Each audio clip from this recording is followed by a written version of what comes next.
Welcome.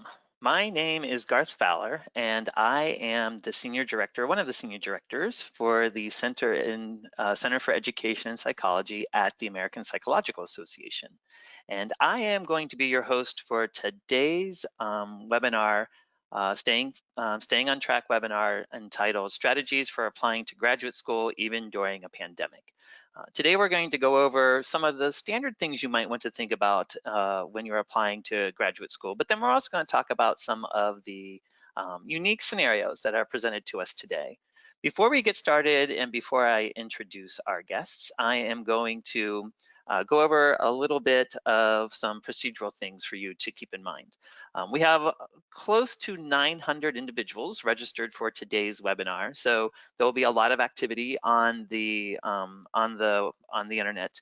If you experience any audio problems, if you are experience any video problems, please close out of the application and log back in using your registration link. I also highly encourage you to shut down any other applications you might have running in the background. So if you have another web screen up, if you have email and you can shut that down, that will also help with the experience. Throughout the webinar, you'll be hearing advice from our speakers, and you can submit questions using the questions box off the dashboard. We will have time at the end to go over as many of the questions as possible, but as I mentioned before, we have close to 900 people signed up. So if we don't get to your question, it's not because it wasn't important, it's just with a lot of people signed up, it will be hard to get through everything. You can download a copy of the handouts through the dashboard so that you can see what the slides are today. And at the end of the webinar, there will be an email comes out in about a day.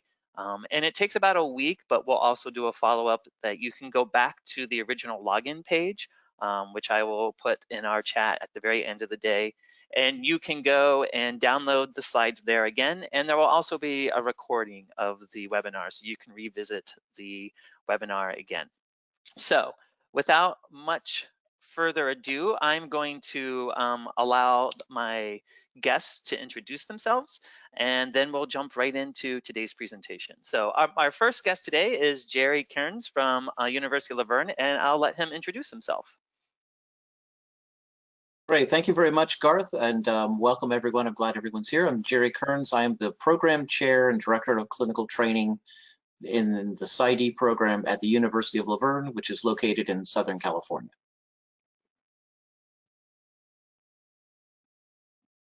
And our next guest will be Anna Franco-Watkins from Auburn University. Welcome, everyone. My name is Anna Franco-Watkins. I'm Department Chair of Psychological Sciences at Auburn University. So let's jump right in for the presentation. I'm going to start off by giving kind of a brief overview of just the general process of applying to graduate school. And this is going to be highlights of a popular series that I used to run at live webinars around the country at regional psychology meetings. But of course, this year is really different.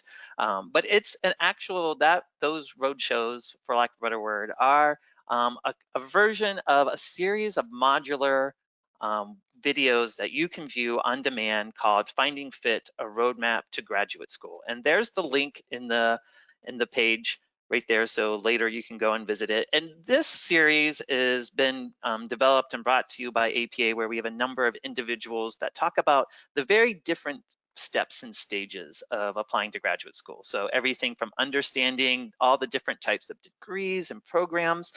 Some of you may or may not know that we do an annual survey of graduate programs across the United States and Canada, and there are over 1,600 graduate programs in psychology departments in schools and affiliated programs in the United States. That's a lot. And so really that webinar is to help you try and narrow down what would be the best ones for you. Other topics, which I will touch on briefly today, things like what it takes to get in. And we talk about getting in and getting through graduate school as opposed to just making sure you can get in. Graduate school is a very different experience in some ways from undergraduate education and training. There's another series of webinars called How to Prepare Personal Statements, Letters of Recommendation. So you can go and watch all these on demand through that link. What I'm going to do today is I'm going to try and give kind of a brief highlights of those topics from each one of those modulars. I'm not going to dive deep into each one, and it's because we really want to save time for our speakers to talk a little bit about what is different this year, and maybe even moving forward, and then have time to answer some of your questions. If you're having problem hearing, please try again. If you're having audio issues, try logging out and logging back in. So those modules, like I said, we'll show you at the end of the webinar, but that was that link at the beginning where we'll be able to go over those modules. You'll see them in the slides when you download them. All right. So we're going to start off by talking about why would you go to graduate school? And this is the question I always ask people when they come to me and they're talking about going to graduate school. I say, I want you to think why you go to graduate school. And there's usually one of three things that you can think about. And one is maybe you're interested in what I call doing that disciplinary basic research, that you want to be part of the person that establishes the knowledge base of psychology. How do we know behavior works this way? How do we know that memory does this thing? It's establishing those basic concepts. And that actually was why I went to graduate school. I have a PhD in behavioral neuroscience, and I was always interested in the why. And in my graduate training experience, I was taught how to do basic experiments, computations, and really working through literature so that in the end, I could do the why. Some people are interested in going to graduate school because they want to provide services. What they really want to do is they want to take that knowledge base that I was talking about before and bring it into certain spaces to help solve problems. And they can do that in places like business and education and policy. One of the most commonly thought about places when we think about applying psychology to do service is that typical image that most people, your parents, your friends think of psychology, the clinical or counseling psychologist. We call that the health service psychology. So that's one reason why you might want to go to graduate school. Some people are actually kind of in between those two ends, if you think of it as a continuum. They want to engage in research and they want to improve how they might be doing that type of, improve the process of what's our knowledge base, how do we apply things, but they also want to see it being applied in these spaces, right? So you can think of this continuum and people are somewhere along that. And I tell people to answer that question before you start applying to graduate programs, because that's kind of how graduate programs could be broadly divided. That you really need to ask yourself, which programs are the best fit for me based upon that information? Because essentially programs also say, look, our primary training goal is to create that scientist, or our primary training goal is to create that applied clinical psychologist. Our primary training goal is that space in between, and it helps you then find what is a good fit. And so that's what's actually happening here. You need to find a good fit by thinking about what that program will train you to do, and then programs are trying through the application materials, which we'll talk about a little bit, but it will go into greater depth in those modules. They need to try and find good fit too. So they're asking you to submit things like the reason why they have a written essay, or they'll ask about your research experience or about your volunteer experience. It's because they're trying to say, are you a good fit for what the program will teach you to do? And so let's dive in a little bit to these different types of programs and give a little bit of background. So most, it jumped ahead, sorry. We're having some slide issues. It's a little slow today. There we go. So let's go into that first space that I was talking about, the disciplinary research training. These are mostly those programs. When you think about those, these programs mostly are PhD programs in psychology. There are a few that might have a master's degree. Our research shows, though, that mostly when you're interested in that very disciplinary field, it's going to be a PhD program. As I said before, the primary training outcome is to produce researchers that pursue very fundamental or critical questions. I like to tell people, think about your professors sometimes, like the people who run research labs or who are saying, why does this happen?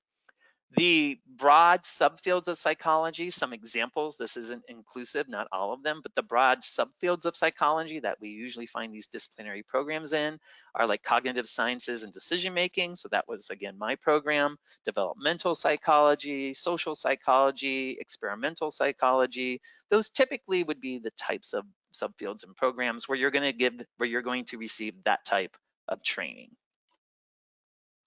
Let's jump into our next, which is the disciplinary professional practice and service. So here we also see that most of these programs, when you're looking for the type of degree, they're usually either PsyDs or PhD programs.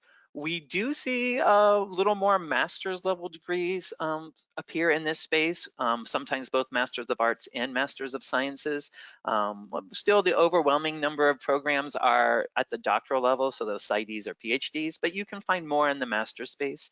Again, as I said, the primary training outcome is to provide that individuals that have those psychological services. The most common in psychology are those health service psychology fields, which APA defines, so this is an APA definition, as clinical, counseling, or school psychology. But other programs can also say, well, we might not be clinical, but we do train primary service providers, forensic psychology programs or things like that. So you need to read the materials and see what they're talking about in terms of how they're training them. But those are the most common types of programs. Let's go to our next one. We're taking a second here. Slides are very slow. I apologize about that. There we go. And so now we can talk about that other end, that very applied research application program. These, again, are predominantly PhDs. We do see some side degrees here. And we are seeing some growth in Masters of Science programs in this space more recently. So there's great opportunities for you out there. As I mentioned before, the primary training outcome is to produce individuals to do research, apply psychological principles in many settings, like business, law. Again, some examples, not exclusive. Some IO programs are in this space. I know some IO programs, though, are also very basic research. So don't just rely upon the subfield. You're going to have to ask questions, and we'll get to this later, about what do you train your program alumni to do? Where do you expect them to go, right? Forensic psychology, sports psychology are other examples within this space. Oops. It's important, again, that you know all those questions and you think about that, because all the materials and everything that they have designed around themselves, the programs designed around themselves, are to try and make sure that you're a good fit. They want to ask questions about, like, do you understand what we'll be training you to do? That's why they have course requirements like they do. And that also gets into the space of APA accreditation. And I find sometimes that students need some help, and we need to really clarify what APA accreditation really is. And so accreditation is a process that it's a voluntary process. So because a program is accredited, they said that they were willing to go through this process, in which the faculty there would say, we want to have the APA and a subset of individuals that they help identify an accrediting commission come in and do a program review and establish, does it meet certain quality criteria and benchmarks to receive APA accreditation.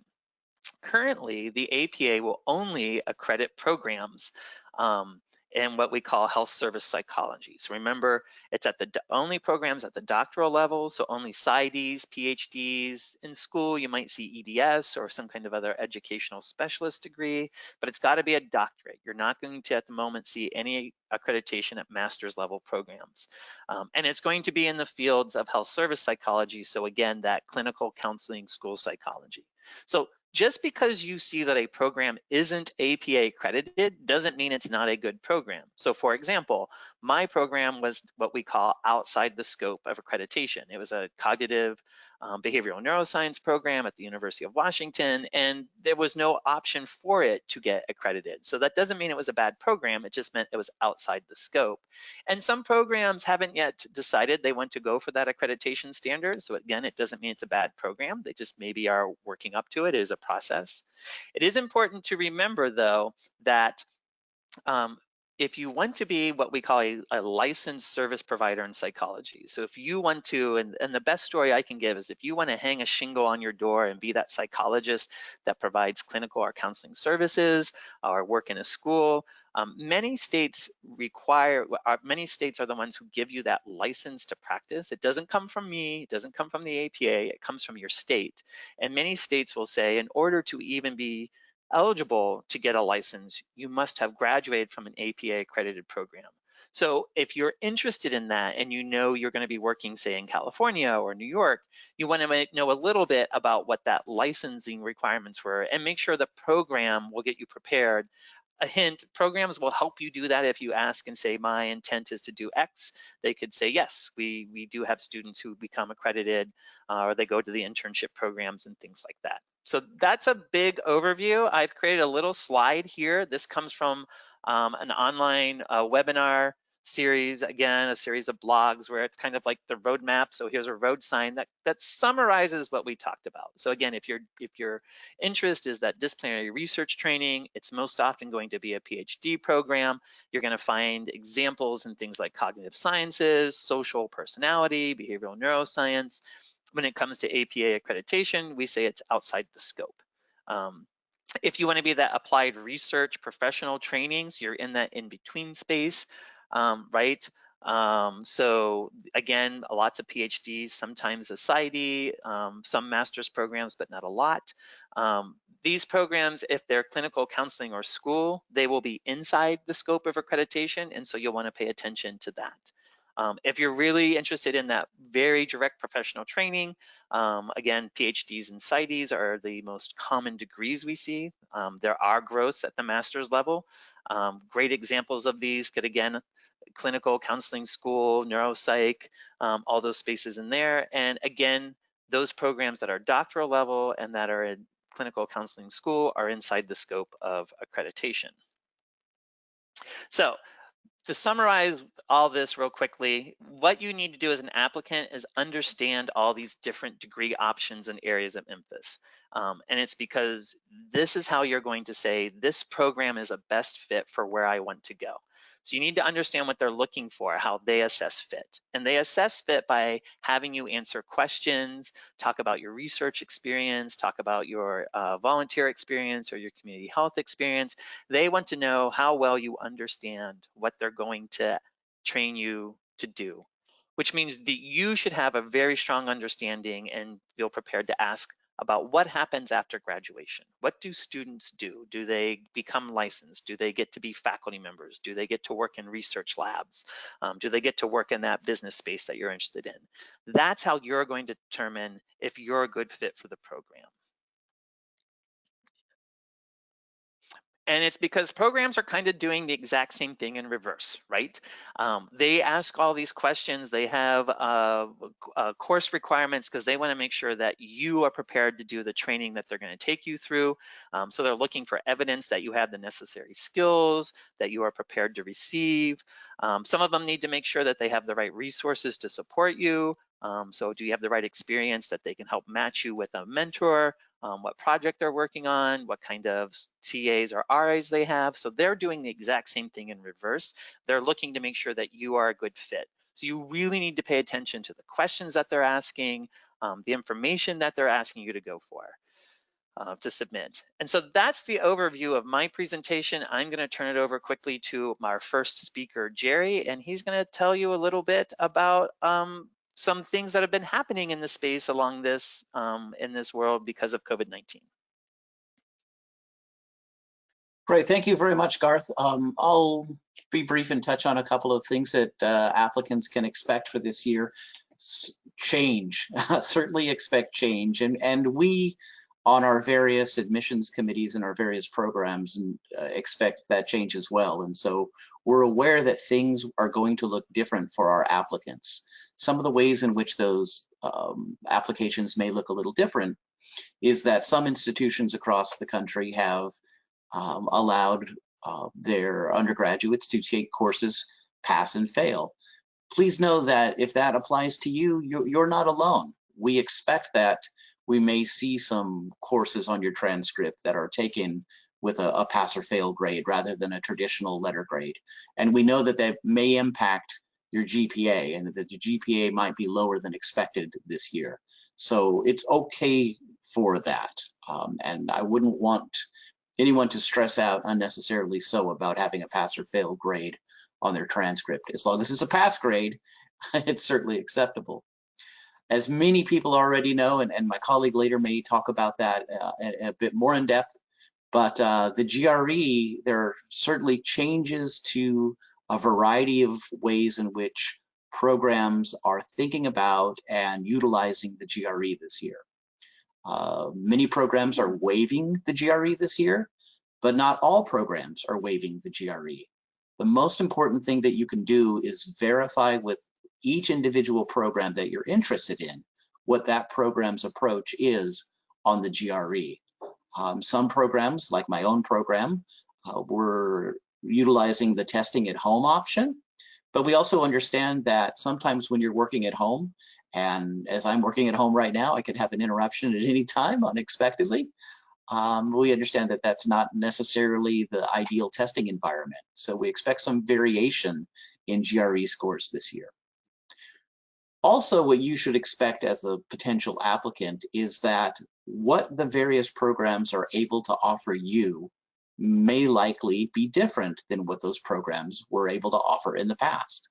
For my own program, for example, there may be more limitations on the practica that you would do in the program, depending on how long our various universities are working in a remote environment. Our partners, our clinical partners throughout our training area may be allowed to see patients on site, and some may be allowed to do telehealth, but some of those offerings may be curtailed completely. In addition, extracurricular activities, certainly going to conferences, things that were great Vita builders in the past, are going to be much less plentiful. And we will understand that in seeing that in the applications that come our way. And similarly, so a number of my colleagues have research labs, and those labs might have gone inactive for the time being, or may be restructured to be more limited than they would have been in the past. Garth, we can go to the next one. So what do you do with all that? Well, how do you strengthen your application during this time? Communication is extremely important. And one aspect of communication on your end as an applicant is to follow the prompts that are given to you.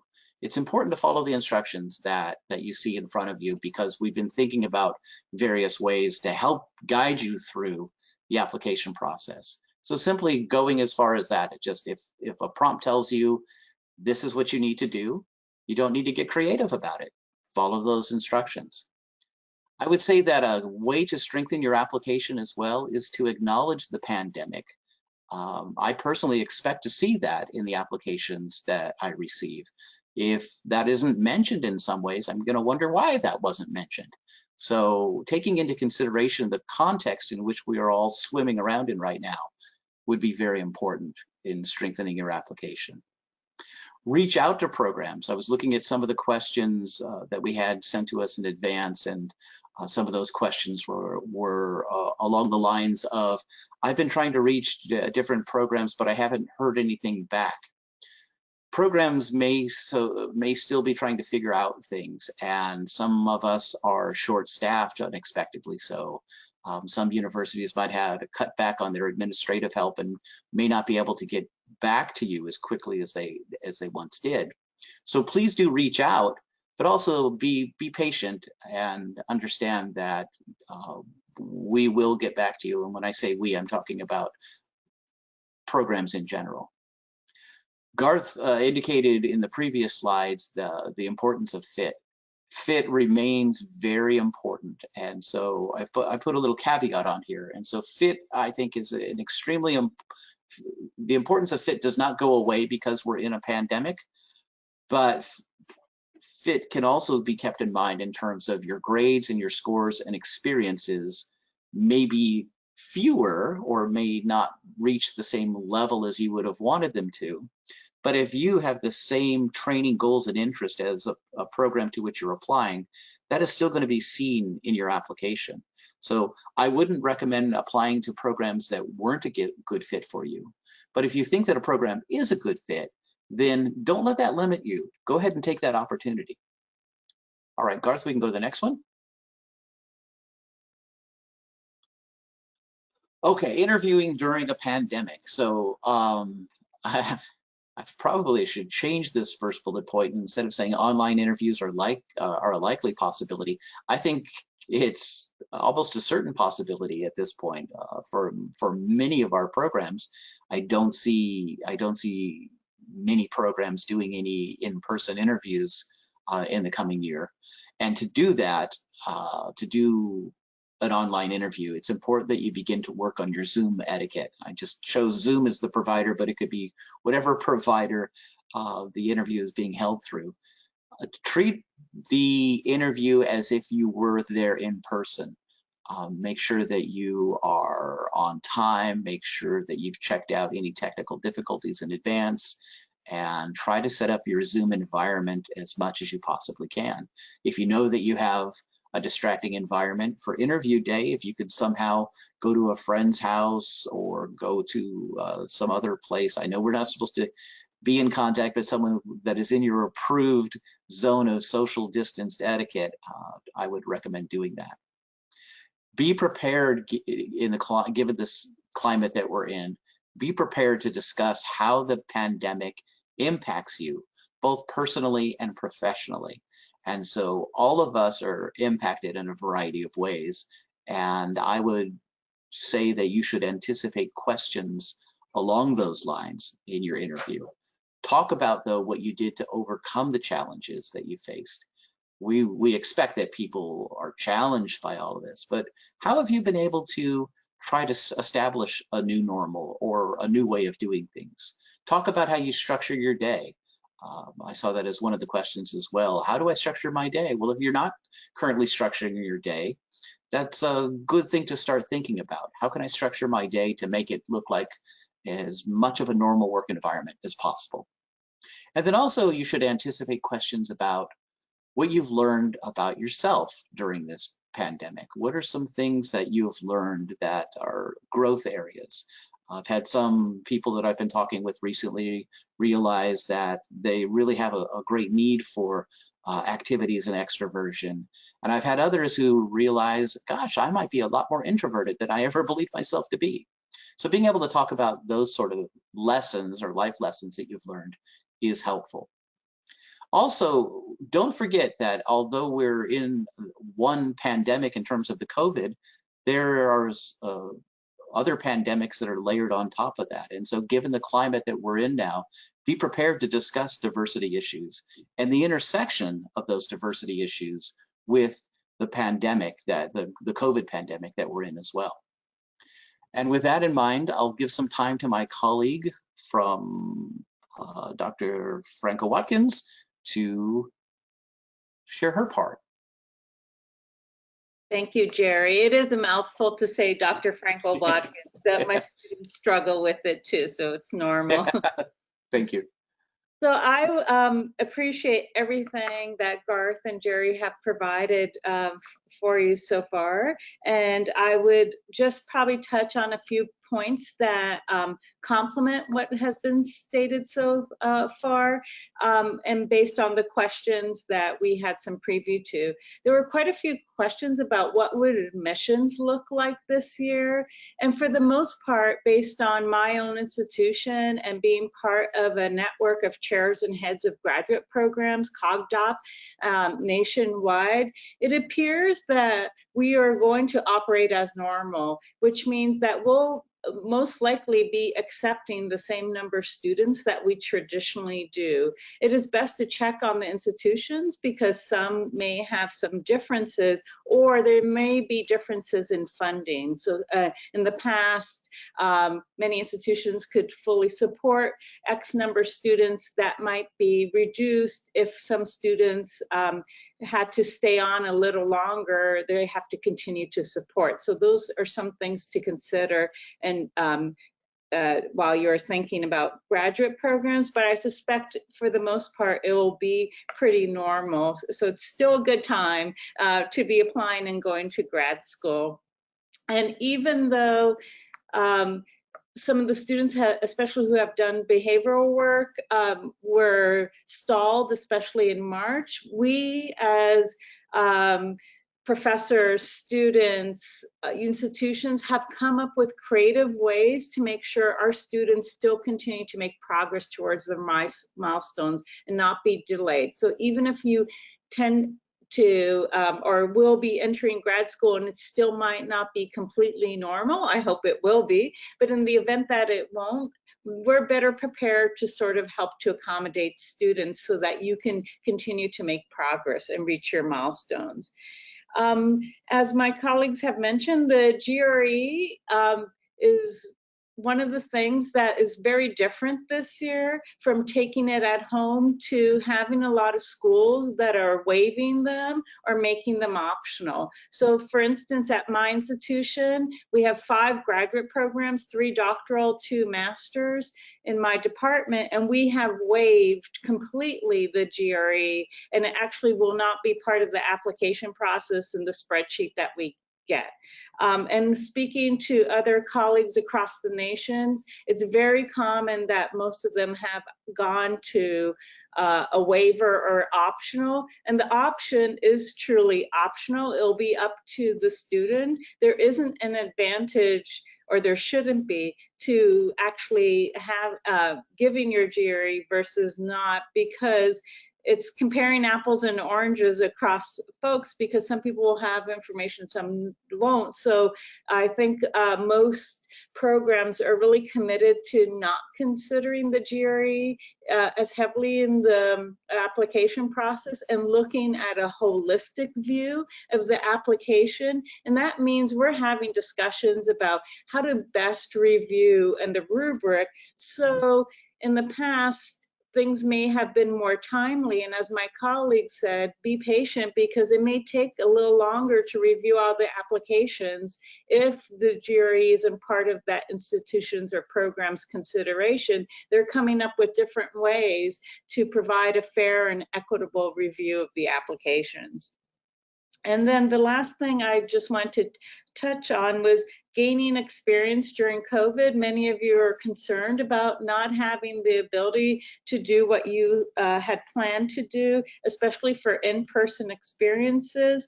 And I would just suggest that you may want to explore remote or virtual options. For instance, you can do research. It may not be behavioral, but perhaps if there's an opportunity for a literature review or data analysis or gathering instruments and surveys or different things that you can do for either a grad student or a faculty member to just make sure you're staying abreast of research. Explore internships that may have remote possibilities. Some that are more research or data driven have the ability to still continue internships. And it's much harder for the professional services side. So I do acknowledge that. And I agree that you should address in your letter any gaps that you have in your experience because of COVID-19. It's critical, and I think that programs, institutions expect this will be very challenging for students and will be more understanding. One applicant writes and says, well, what if one of the researchers I wanted to work with said they're not accepting students this year into the program? Is it okay to still apply to that program? What should the person do in that scenario? So both Jerry and Anna what is your thoughts on that scenario? The student has identified a particular professor they want to work with, but because of the current situation, they said they won't be taking students for the next year. Well, I think that, and I apologize if I'm jumping in and not sure if. Go right Okay, ahead. thank you. Great. I think it depends. Again, it depends on what you want in that training. To go back to some of those early slides that Garth talked about, if working with a particular professor on a particular project in a particular area is really what you want and the direction that you want to go in, if that is where you've narrowed your focus, then it makes sense to wait until that professor is able to open up that professor's lab again, and that might be a year or two or further down the line. If you are more wanting to just get into graduate school and get into a particular program in which that professor works, then it might be possible to work with that individual in some other ways down the line, and not necessarily delay jumping in. I think it really comes back again to that question of what is it that you're looking to do? I agree with Jerry that it really does depend what you're willing to do. If you're willing to be flexible, look at perhaps other colleagues in the same department. For instance, students have been contacting me recently about whether or not I'm going to be taking students for the next year. I'm lower priority in my program right now for students just because of the number of students I have. So I'm honest with them and say it's unlikely. However, my colleagues will be. So if you're willing to be flexible, then perhaps it may not have been your first choice, but it could be your second choice, and it still could be a very viable option as well. No, those are really great. Here's another question. It's kind of not specific about the current scenario, but what is the probability of getting into, say, a master's or a doctoral program in psychology if you weren't an undergraduate psychology major? And whoever wants to jump in, Anna, why don't you go first since Jerry went first last time? What would your answer be to that? I think it will depend on the program. And it also depend on what your major was. For instance, in my institution, we have in a different college, human development and family studies. That is very similar in many ways to our psychology, especially developmental psychology. And so that would be completely appropriate to be in a different discipline. Or industrial organizational psychology, you may have been a business major and with a psychology minor. That would also be appropriate. If you're unsure, I would contact someone just to see, but also address it in your letter of your letter of intent, or your personal statement, why you're making that transition and how you're prepared, because somebody may have a question, but if you answer it in your personal statement, it'll go a long way so that they can see why you're making a change at this moment. So one of another questions that that I saw coming in was, and Anna, I think this is something that you had talked about, that a lot of programs are waiving the requirements. Departments are waiving the requirements across all their programs for GREs. But what if you have taken them and you think they're good or strong? Someone asked, would it still be? What's your recommendation? Should you still submit the scores even if they're not required?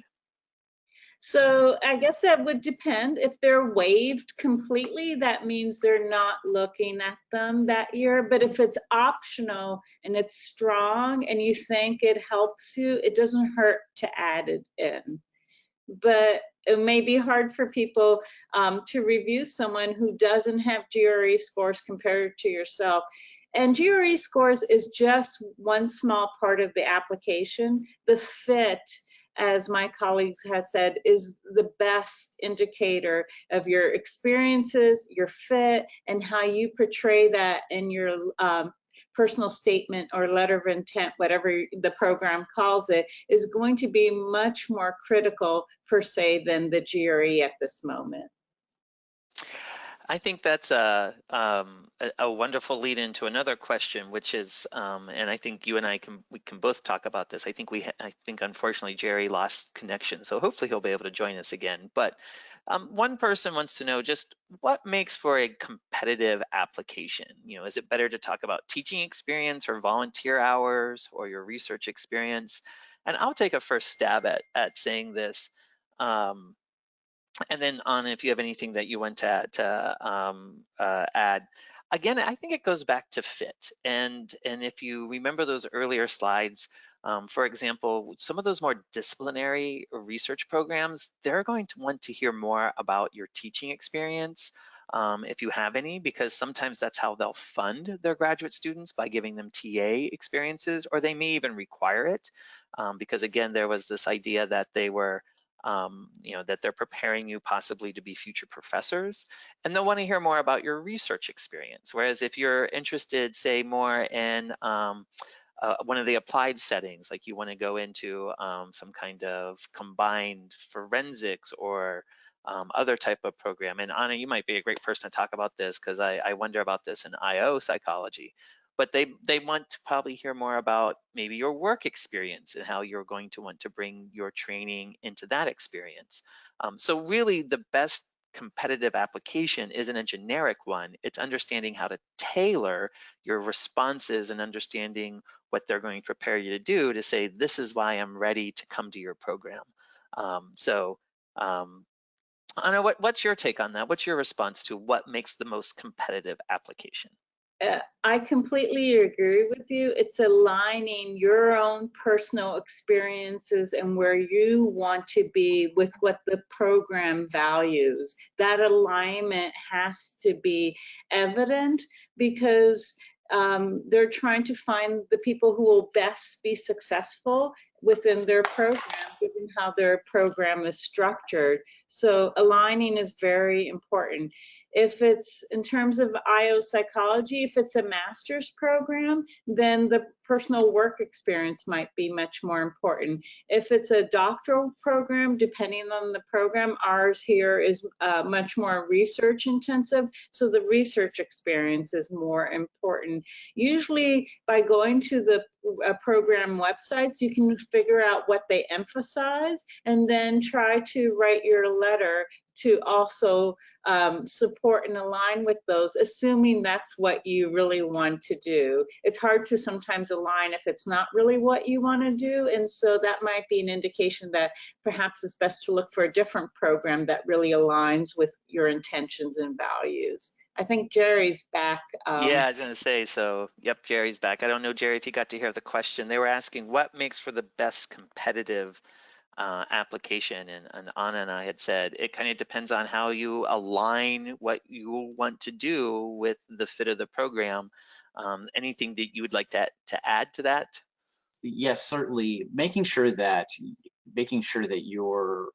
you research a program and understand what that program's about, and then communicate your fit with that program, I think is the most important thing that you can do in your application.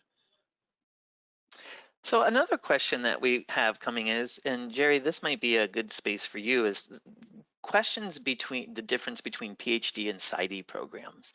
And specifically, there's two questions that have come up, but these are kind of the themes that have been coming up. And one is, how do you know if a PhD or a clinical program, be it a PsyD or a PhD program, is really more that focus of healthcare professional preparation versus maybe a combined, you know, they want to do research and also get that experience. And how would you learn that? How do you find that out when you're researching your programs? Yeah, a good question, Garth. I think that it's important to research that a little bit, because not all PsyD programs are the same. I don't think an applicant should make an assumption that a PsyD program does not involve research. Some PsyD programs certainly do involve research and try to include that throughout their program. How would you know that? Well, look at the curriculum if some of these programs are going to put their curriculum online. And if you're seeing a lot of statistics courses and research methods courses embedded in a PsyD program's curriculum, they may be including research more than than some other PsyD programs might. Also look at the program's webpage and look at the faculty who seem to be designated as core faculty for that PsyD program.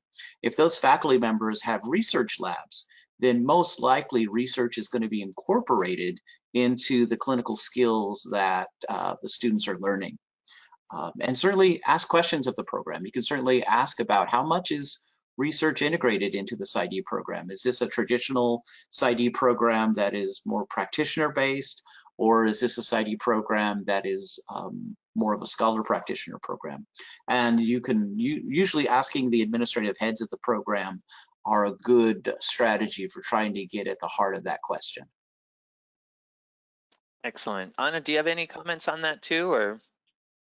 That's not my area of specialty, but Sure. I know our clinical program is very research intensive. So they're looking for grad students that share that passion. So again, I think the advice is go back and read what those requirements are for the program and on their website. Understand the types of questions, and like Jerry said, ask, because there is a broad diversity. Some programs might be very research oriented, some might be more practice oriented. Here's another great question, and I can cite some statistics for people on this, but then I'd love to hear both your opinions again. Can you go to graduate school straight from the doctoral program straight from an undergraduate, or do you have to get a master's degree? And if so, what should you get it in? I will find this out and I'll hunt this out later and try and put this in the chat, but our Center for Workforce Studies has done a lot of analysis of the pathways to graduate school. So you can actually Google this. If you just Google APA Center for Workforce Studies data tools, they have a wonderful site of interactive data tools.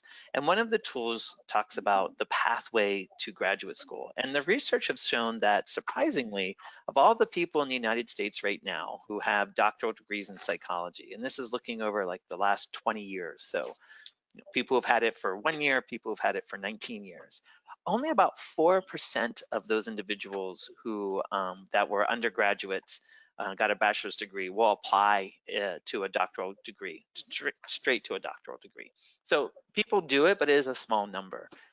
In psychology, there seems to be a larger prevalence of individuals going to a master's program first. And our research shows that they don't always go to a psychology master's program.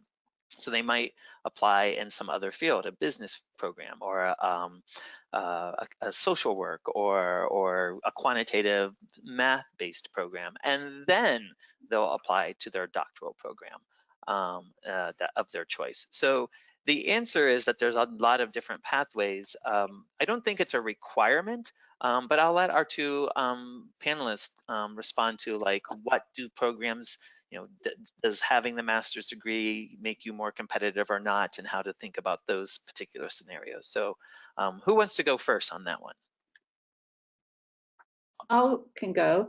So it actually will not matter if you have a master's or not, or you take a gap year, or you go straight from undergrad, because I think the application process is a great equalizer. We look at just everyone at the same time, and it's really about the fit again. Some people go to master's programs. For instance, myself, I did a master's program before I did a doctorate because I was unsure of which area I would want to do. I was vacillating between cognitive and social psychology. I ended up in decision making, which is probably a combination of both, but it helped me prepare for what I want to do and explore options before I committed to a doctoral program, and then I went on to a doctoral program.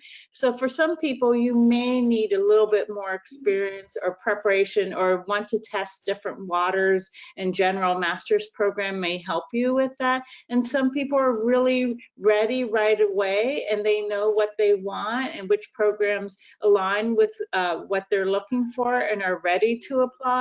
And then some people just get a little tired. It's a lot of schooling straight, and they want to take a gap year or two in order so that they can prepare. Maybe they want some professional or practical experience, especially if the program emphasizes that, and they may not have had a chance to obtain it while undergrad. So it really depends. There's, as Garth says, there's no one direct pathway, and in our programs across my department, we've seen every combination of what I've just stated.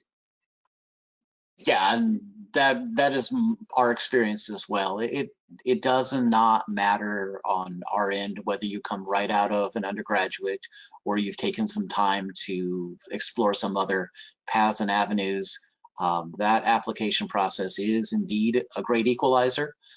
And so I think our own internal data shows that most of our applicants take almost 2 years between their undergraduate and their doctoral program. We don't, at least our applications, we don't receive a tremendous number of people who have done the master's degree in between. But those who might have done a master's degree in between, I think, to go back to the application process, explaining what you learned during that master's process and the reasons for pursuing that master's degree, that's more important for me to read than the actual master's degree itself. Excellent. Well, I think we have time for one last question as we start to wrap up here. And this is a really good question. It's kind of probably more just talking about the future. But one of our applicants said, what do we as the panelists think is going to happen 2 years from now, 3 years from now? Do we think that these changes and impacts that we talked about due to the current year's situation are going to be temporary, or do we think graduate training, like the waiving of GREs, will be a long-term impact? And I don't know if I really have an answer, so I do have a thought, but I'd like to hear from both of you first. So any thoughts on what we think will happen? Say, because some of the people on the webinar, they're juniors this year, so they're not going to be applying this year. They're looking at next year. So what do we think is going to happen in 2 years, if anything? I would say, and I'll try to be brief, I would say that things are never going to be the same again as they were. And I don't mean that in a scary, negative way. We're entering a new normal, and we have to establish new norms. So in the next couple of years, the profession and all our various training programs are going to figure out what those new norms are like. Some of the process and some of the standards that have worked in the past will continue to work in the future. And some things we all, as a collective training organization, are still going to need to figure out a little bit, and are working as rapidly as we can to help figure those things out. I'm going to agree with my colleague. It will be somewhat similar, but there will be changes that will continue. Prior to the pandemic, we were already having discussions as department chairs of graduate programs about the utility of the GRE and how it is used. And those discussions were happening before students couldn't take the GRE at the same way that they could. So I think we're going to continue those discussions. And I know in my department, we're going to assess after this year whether or not we're going to continue to waive it or whether we bring it back. So these are things that I think nationally we're all having conversations. Once you change and adapt, do you go back to something, or is that new way that you changed and adapt much better and you want to move forward with that? So these are key questions. It's a little uncertain in which direction we will be going, but I think there's already some momentum for change. In terms of Jerry, in terms of incorporating more telehealth and virtual creativity in order for grad students to be able to achieve their goals, which is graduating and being successful.